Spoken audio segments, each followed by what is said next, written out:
What is NDIS Behaviour Support, PBS? NDIS Behaviour Support helps people living with disabilities feel safer, supported and better understood in everyday life. Focuses on why behaviours occur, reduces distress and safety risks, builds emotional regulation and communication skills, improves environments and supports, strengthens relationships at home, school and community. Positive behaviour. Support is about understanding and well-being, not punishment. When might PBS funding be needed? Behaviour support funding is used when behaviours significantly affect safety, well-being or daily participation. Safety risks to the person or others. High emotional distress or dysregulation. Frequent conflict at home or school. Limited participation in learning or community. Increased pressure on family or carers.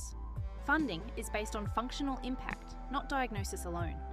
Make sure behaviour support is listed clearly and funding matches the level of need. Where does PBS funding sit in an NDIS plan? Understanding where PBS funding sits helps you request the right support and avoid delays. Usually funded under capacity building, improved relationships, often labelled behaviour support in newer plans. Covers assessment, planning, training and ongoing PBS core or improved daily living may support assessments only, not intended for ongoing behaviour support.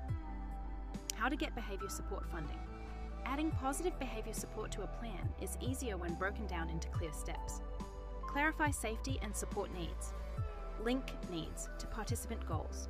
Gather evidence showing patterns. Ask directly about a review or a change of circumstances. Check the new plan carefully. Clear requests reduce confusion and delays. Writing NDIS goals that support PBS funding. Well-written goals help planners understand why behaviour support is needed. Focus on safety, regulation and relationships.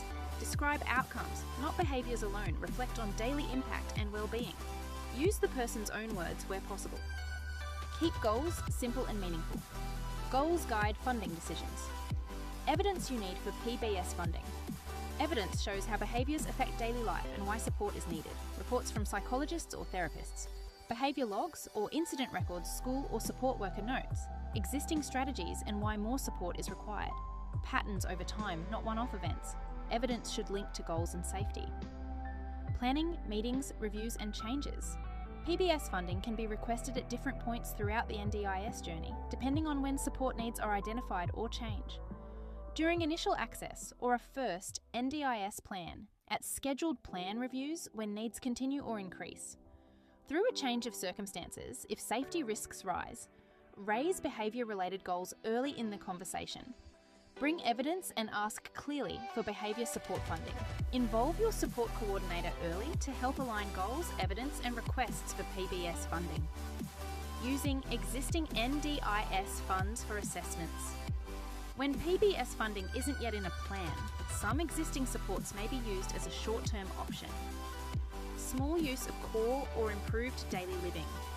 For assessments or recommendation reports only helps build evidence for PBS funding. Not for ongoing behaviour support. Check with your plan manager or coordinator.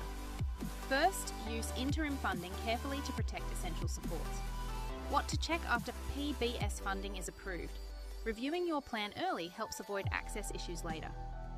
Behaviour support is clearly listed under capacity building. Improved relationships funding is sufficient for assessment, planning, training and reviews. Line items match behaviour support services, not general supports. The level of funding reflects the complexity of support needs. Ask for clarification or a review if anything looks unclear or missing. A good support coordinator should help you understand your options, organise next steps, and feel more confident, not overwhelmed. Next steps. If you need PBS support. If behaviour support could help, you don't have to manage this alone. Speaking with your GP or allied health team, connecting with your support coordinator or LAC, and reaching out to a behaviour support provider can help clarify your options and next steps. At Effective Care, we support families to understand PBS funding and prepare for NDIS planning with clarity and confidence.